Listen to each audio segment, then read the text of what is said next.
La mort d'un célèbre astrophysicien, la Chine en guerre contre la pollution et une énorme mygale sauvée des eaux.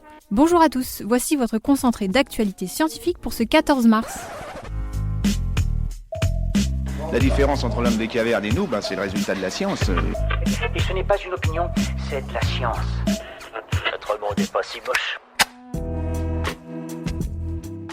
Stephen Hawking est mort cette nuit à l'âge de 76 ans.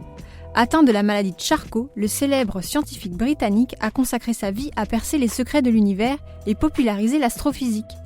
C'était un grand scientifique et un homme extraordinaire dont l'œuvre et l'héritage vivront encore de nombreuses années, ont déclaré ses enfants. Aujourd'hui, 14 mars, c'est le jour de célébration du nombre pi. Si l'on considère le format des dates aux États-Unis, le 14 mars se traduit en effet par 314.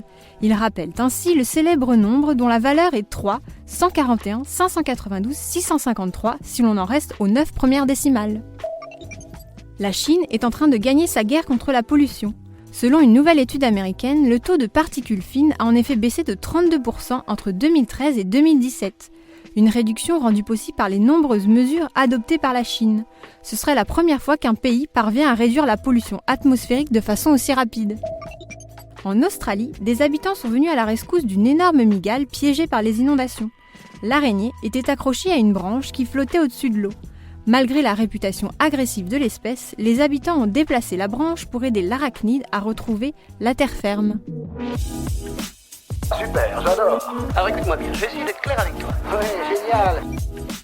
Les prions pourraient rester cachés bien plus longtemps qu'on ne pensait dans l'organisme. Des chercheurs américains ont rapporté le cas d'un homme qui a développé la maladie de Creutzfeldt-Jakob en 2015. Selon eux, son exposition initiale aux prions remontait à 1985. Des données qui suggèrent que la protéine anormale est restée pendant 30 ans dans son organisme avant de se manifester. Aux Philippines, les autorités ont saisi environ 300 animaux introduits illégalement dans le pays. Des petits marsupiaux, des wallabies ou encore des cacatoès destinés à devenir des animaux de compagnie. C'est l'une des plus importantes saisies jamais réalisées dans ce pays, devenue une plaque tournante de ce trafic dans la région. Astronomes amateurs, vous pouvez désormais partir à la chasse aux exoplanètes. Google vient de mettre à disposition du grand public le code de son réseau neural destiné à la recherche d'autres planètes. De quoi, par exemple, traiter les 1000 gigaoctets de données collectées par la mission Kepler. L'Archéoptérix pouvait bel et bien voler de façon active. C'est du moins ce qu'affirment des chercheurs dans une nouvelle étude.